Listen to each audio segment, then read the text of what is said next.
the bedroom kwa nyumba ya Oparanya. Saa hizi sasa Oparanya anasikia tu fulana amefukuzwa. Fulana amefukuzwa. Na wacha nikuambie, you know, sisi politician we like to live in denial. Wakati mama kwa nyumba hii anachomoka, anasema for 3 days naenda kwetu. Things will not be the same in this house. So unaweza despise useme we will continue, huyu tutamsahau. Unapata huyo mtu amekuwa kisingiti kubwa katika safari. Sisi utajipata tumepaki na ODM the shell. Na Sifuna ameenda na watu. Sasa sisi tunasema tunataka power. Na hatuna engine ya kustart hiyo power. Utaona hata president sasa amesema wacha nitafute huyu Sifuna na huyu Osoti na hao watu niongee nao, kwa sababu yeye anataka numbers. Na sisi tumebaki na shell. Ndio tunasema tunapenda mzee wetu Oburu. Tunapenda chairman wetu wa chama. But let us also give the party a national face. Kama chairman atakuwa kutoka Luo Nyanza, party leader akuwa hata Mluya, hakuna makosa. Lazima sisi watu wa magharibi tujifikiria. Because in the past, tunadandia. People use us. Then wakati wanaenda kuongea na president, wanasema, Western tuwachie. Tuwachie tu Western. Hiyo will manage them. We are tired of being managed. For how long will we be managed? Watu wanagawana. Sasa ukiangalia barabara zetu hapa, miradi zetu, contractors wamepotea. Na hizo ndio zinaitwa deliverables. I say this as a warning to the sitting government of Kenya, but also as advice for the government that is coming in the next election. We need to stop the nonsense of presidents signing things on behalf of the people of Kenya, and then they leave power and there is some kind of immunity around them. Haikubaliki, you have a 5-year term or a 10-year term, then you sign contracts that will bind the people of Kenya for like 15 or 20 years. It's not acceptable. It's unthinkable. So tupitishe sheria ambayo inasema in case you are a president, you should never make contracts on behalf of the people of Kenya that stretch beyond the time you are in office. And if anything happens and you leave office, then we need to come for the money that you have committed from you, not from our children.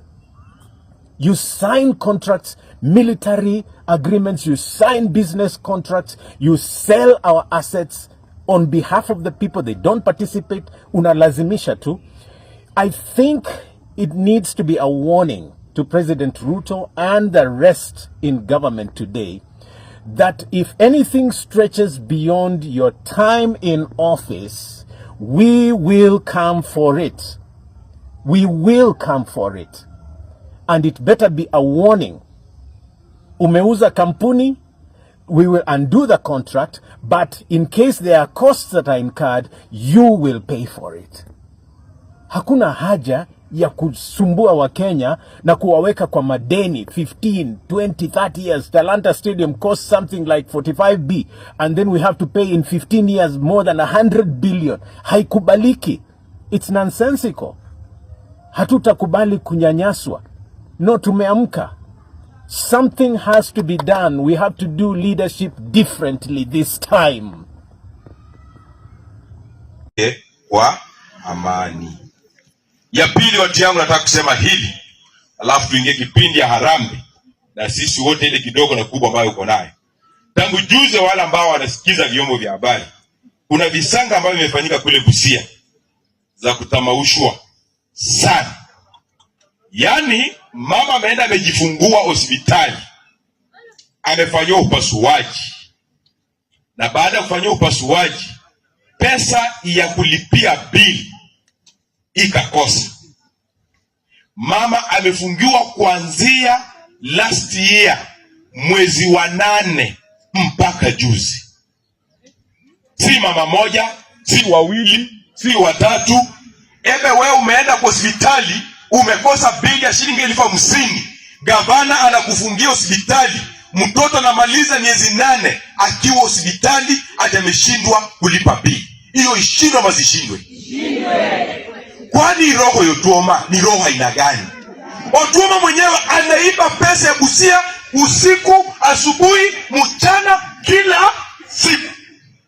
He killed 10 million people for rubber, and Europe called him a humanitarian. 1885. Berlin, Germany. European powers gather for the Berlin Conference. They're dividing Africa among themselves, carving up an entire continent. King Leopold II of Belgium makes his pitch. He wants the Congo Basin, not for Belgium, for himself, personal property. He promises the Europeans he'll bring civilization to Africa, abolish slavery, spread Christianity, conduct scientific research. The Europeans believe him. They hand him 905,000 square miles of Central Africa, an area 76 times the size of Belgium. Leopold calls it the Congo Free State, free for him, not for the Congolese. At first, Leopold focuses on ivory, elephant tusks shipped to Europe, but then something changes. The 1890s. The bicycle boom hits Europe, then automobiles. Both need rubber, lots of it. Congo has wild rubber vines everywhere. Leopold sees his fortune. He creates the Force Publique, his private army. Congolese men forced to serve, led by white Belgian officers. Their job, extract rubber, by any means necessary.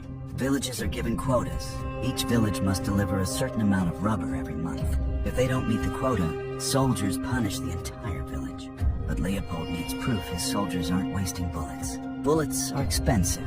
He creates a rule. For every bullet fired, soldiers must bring back a severed right hand to prove they killed someone, not wasted ammunition on hunting. The soldiers start cutting off hands from living people.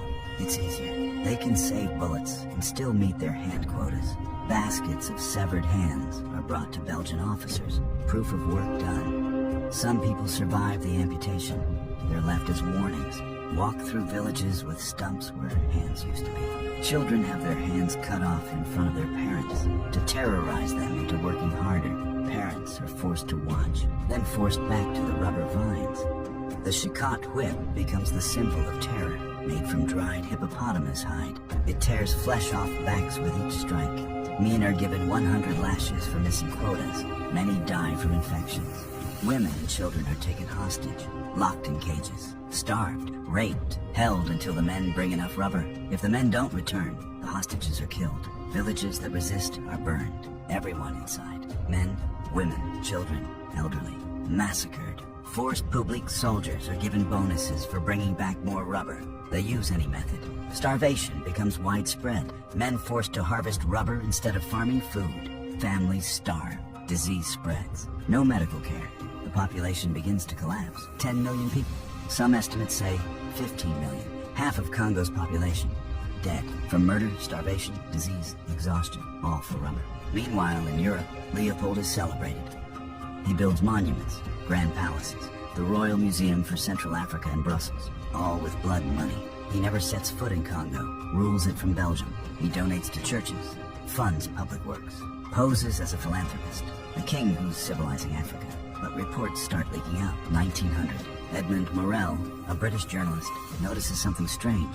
Ships leaving Congo are full of rubber and ivory. Ships arriving in Congo carry only guns and ammunition. No trade goods, no machinery, no payment. He investigates, exposes the truth.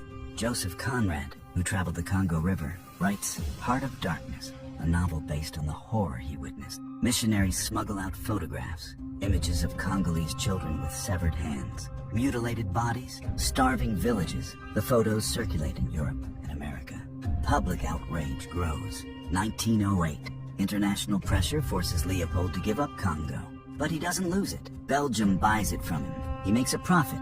The Belgian government takes over, renames it the Belgian Congo. The exploitation continues, just under a different name. 1909. King Leopold II dies in his palace in Brussels, surrounded by wealth. Never faced trial, never faced consequences. Buried with full honors, mourned as a great king. Belgium continues to rule Congo until 1960.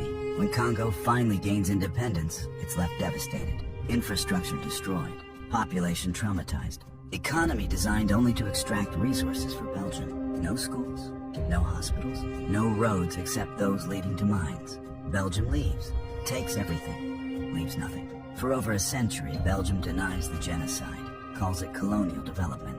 teaches children that Leopold brought civilization to Africa. His statues stand in Brussels, parks named after him, streets named after him. The Royal Museum for Central Africa displays Congolese artifacts, stolen during the genocide. The museum itself was built with rubber money. 2020, after global Black Lives Matter protests, Belgium finally removed some Leopold statues. King Philippe of Belgium writes a letter to Congo, expresses deepest regrets for colonial violence, doesn't call it genocide, doesn't offer reparations, doesn't return stolen wealth, just regrets. 111 years after Leopold's death. Today, Congo is one of the poorest countries on earth, despite being one of the richest in natural resources. Cobalt, diamonds, gold, copper. The wealth still flows out, now to tech companies instead of Belgian kings. The Congolese people still see almost none of it. Belgium is one of the wealthiest countries in Europe. Its capital, Brussels, is the headquarters of the European Union. Its grand architecture, museums, and infrastructure, built with Congolese blood,